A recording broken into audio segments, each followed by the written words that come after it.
কৃষক কৃষি তার উন্নয়ন সব নিয়ে আমাদের এই আয়োজন। বাংলার কৃষি, বাংলার কৃষি, বাংলার কৃষি। ফলবে ফসল ভরবে গোলা আরো বেশি বেশি। বাংলার কৃষি, বাংলার কৃষি, বাংলার কৃষি, বাংলার কৃষি, বাংলার কৃষি। সুপ্রিয় দর্শক, বাংলার কৃষি অনুষ্ঠান থেকে শুভেচ্ছা জানাচ্ছি।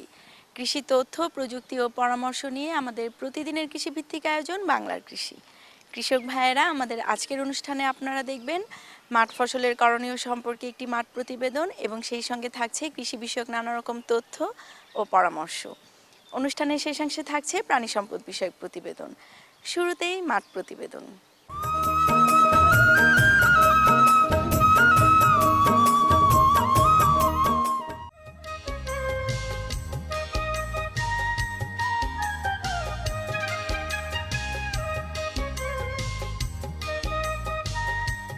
অচল গভীর নলকূপ সচল করার প্রকল্পটি 1000 অচল গভীর নলকূপকে সচল করার কার্যক্রম হাতে নিয়েছে।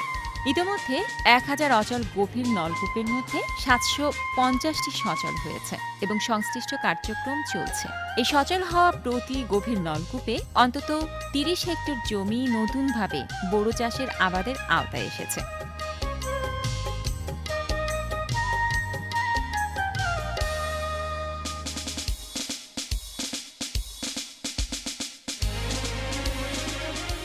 যাতে অতিরিক্ত 1000 মেট্রিক টন ধান উৎপাদিত হচ্ছে। এতে করে বাংলাদেশে ফসল উৎপাদনে এ বিশেষ উল্লেখযোগ্য ভূমিকা রাখছে।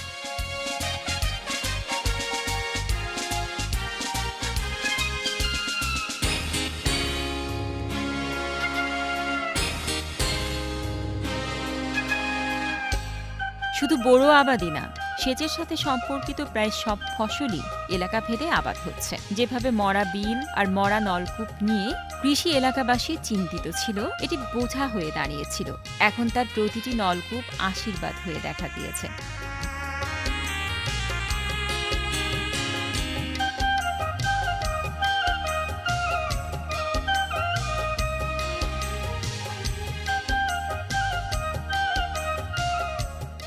বিএডিসির এই কার্যক্রম দেশব্যাপী অব্যাহত থাকলে এক অভাবনীয় উৎপাদন ধারা সৃষ্টি হবে, যা দানাদার খাদ্যে স্বয়ংসম্পূর্ণ বাংলাদেশকে আরও এগিয়ে নিয়ে যাবে অনেক দূরের বাতিঘরে।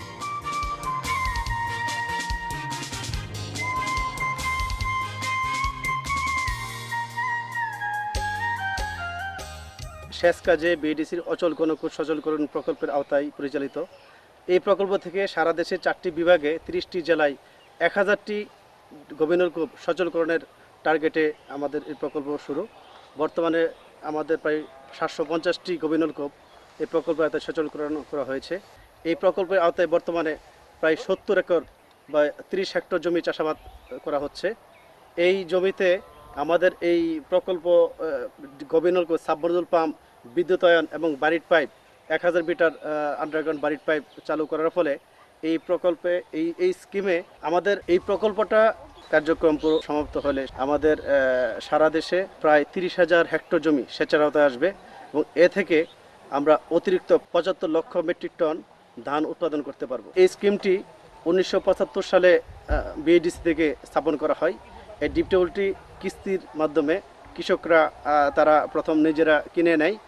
তো পরবর্তী তারা কৃষকরা চালানোর ফলে তাদের টারবাইন পাম্প ছিল এবং টারবাইন পাম্পে বারবার শেপ ভেঙে যেত, প্রতি বছর তাদের অনেক খরচ হইতো। তো যখন আমাদের এই প্রকল্প বিএডিসির অচালু প্রকল্প চালু হওয়ার পরে তারা ইন্টারেস্ট হলো এবং তাদের আমরা এই পাম্পটা এই প্রকল্পের আওতায় সচল করেছি। এখানে সাবমার্সিবল পাম্প, বিদ্যুতায়ন এবং 1000 মিটার ভূগর্ভস্থ সেচ নালা আমরা করার ফলে কৃষকরা খুব উপকৃত। আমাদের বিএডিসির এই প্রকল্পের 1000টি গভীর নলকূপ সচলকরণ করা হলে বাংলাদেশের কৃষিক্ষেত্রে অভাবনীয় সাফল্য আসবে।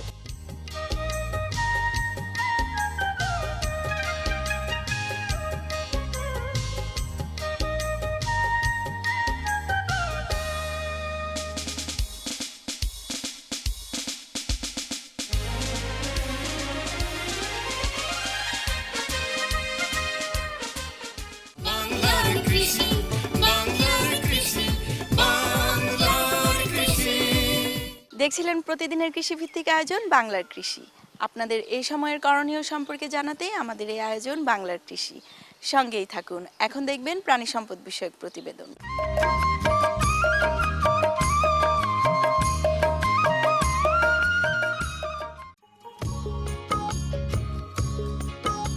গ্রামীণ দারিদ্র্য বিমোচনে এবং প্রান্তিক জনমানুষের জীবন জীবিকা নির্বাহের ক্ষেত্রে সমাজভিত্তিক গবাদি খামার সমাজ উন্নয়নের একটি উৎকৃষ্ট উদাহরণ। ঢাকা জেলার ধামরাই উপজেলার রাজাপুর গ্রামে এমনই এক সহজ সরল মানুষ কাজী রেজাউল করিম। অনেকে তাকে দেওয়ান কাজী বলে ডাকেন। সহায় সম্বল বলতে কিছুই ছিল না তার। তারপর প্রথমে তিনি 2006 সালে সমাজভিত্তিক খামার থেকে মাত্র একটি গাভী বর্গা নেন।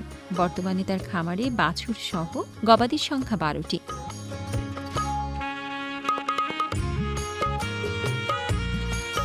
তার খামারে সবকটি দেশীয় গরু, তাই অতি সামান্য খড় দিয়েই চলে গবাদির খাবার। মাঝে মাঝে ভুসি ও চালের গুঁড়া গবাদির খাবার হিসেবে দিয়ে থাকেন তিনি।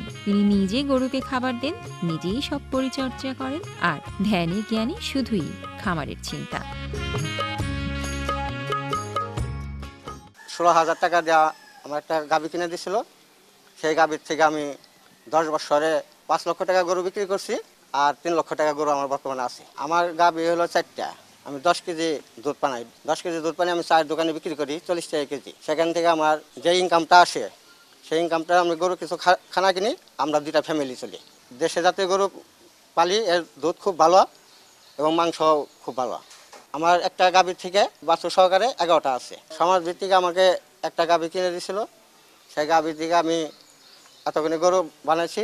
আমারে সে সাহায্য করছে প্রথম একটা গাভী দিয়ে। সেই গাভীর থেকে আমি বর্তমানে এতটুকু অগ্রসর হয়েছি। তার খামারে 4টি দুধের গাভী দুধ দেয়। দেশীয় গাভী বলে মাত্র 10 লিটার দুধ হয়। বংশী নদীর ভাঙন আর নেই। বদলে গেছে রাজাপুর গ্রাম, বদলে গেছে দেওয়ান কাজীর জীবনও। সমাজভিত্তিক খামার খুলে দিয়েছে উন্নয়নের দুয়ার। একটি সাধারণ পরিবারও মাত্র একটি গরু দিয়ে একটি খামার করতে পারে। ঠিকমতো পরিচর্যা করতে পারলে ছোট্ট একটি খামার একদিন বৃহৎ খামারে পরিণত হবে। দেওয়ান কাজীর সাফল্য দেখে এলাকায় গড়ে উঠতে শুরু করেছে ছোট ছোট অনেক খামার। শুধু দেওয়ান কাজী নয়, সমাজভিত্তিক খামারের আশীর্বাদে উন্নয়ন ঘটছে এই এলাকার মানুষের, উন্নয়ন ঘটছে সমাজের। আমরা সামাজিক উন্নয়নের জন্য আমাদের কৃষি খামারের পাশাপাশি আমরা গবাদি পশুর চাষ করতেছি, এবং আমাদের গ্রামের অনেক প্রান্তিক চাষি আছেন যাদের হয়তো একটা গরু দিয়েছি। আপনারা দেখতে পাচ্ছেন এখানে একটা গরু দিয়েছি, সে একটা গরু থেকে আজকে 4টি গরু এবং আরেকটি গরু নতুন বাচ্চা হয়েছে, সবে মাত্র কয়েকদিন হয়েছে। এরকমভাবে সে 5টি গরুর মালিক। এরকমভাবে আমরা সমাজে বিভিন্ন লোককে এরকম দিতে চাচ্ছি যারা একটা গরু থেকে কয়েকটা গরু করতে পারে এবং তারা স্বাবলম্বী হতে পারে। সমাজের প্রতিটি মানুষ যদি এগিয়ে আসে তাহলে আমাদের দেশ উন্নয়নের দিকে যাবে এবং আমাদের দেশ একদিন নিজেদের পায়ে দাঁড়াতে শিখবে। এরকম আশা করি যে আমাদের দেশের সারা বাংলাদেশের সমস্ত যুবকগুলো যদি তাদের পেশার পাশাপাশি এই পেশাগুলোতে এগিয়ে আসে এবং আমাদের কৃষি খামারকে অনেক উন্নয়নের দিকে নিয়ে যায়, তাহলে দেশের উন্নয়ন দিন দিন অনেক উন্নত শিখরে পৌঁছে থাকবে। বাংলার কৃষি, বাংলার কৃষি, বাংলার কৃষি। দেখছিলেন প্রাণী সম্পদ বিষয়ক প্রতিবেদন। এরই সঙ্গে শেষ করছি আমাদের আজকের বাংলার কৃষি। বাংলার কৃষি আগামীকাল একই সময়ে প্রচারিত হবে। কৃষক ভাইয়েরা আমাদের এই অনুষ্ঠান সম্পর্কে আপনার মতামত এবং পরামর্শ আমাদের লিখে জানাতে পারেন। আমাদের লিখবার ঠিকানা প্রযোজক বাংলার কৃষি, কক্ষ নম্বর 222, বাংলাদেশ টেলিভিশন, টেলিভিশন ভবন, রামপুরা, ঢাকা। আমাদের email address banglarkrishi@ais.gov.bt। Facebook ID বাংলার কৃষি। আপনারা ইচ্ছা করলে ইউটিউবে বাংলার কৃষি অনুষ্ঠান দেখতে পারেন। কৃষক ভাইয়েরা আপনারা সুস্থ থাকুন, ভালো থাকুন, সেই প্রত্যাশায় শেষ করছি আমাদের আজকের বাংলার কৃষি। আল্লাহ হাফেজ। কৃষক, কৃষি তার উন্নয়ন, স্বপ্ন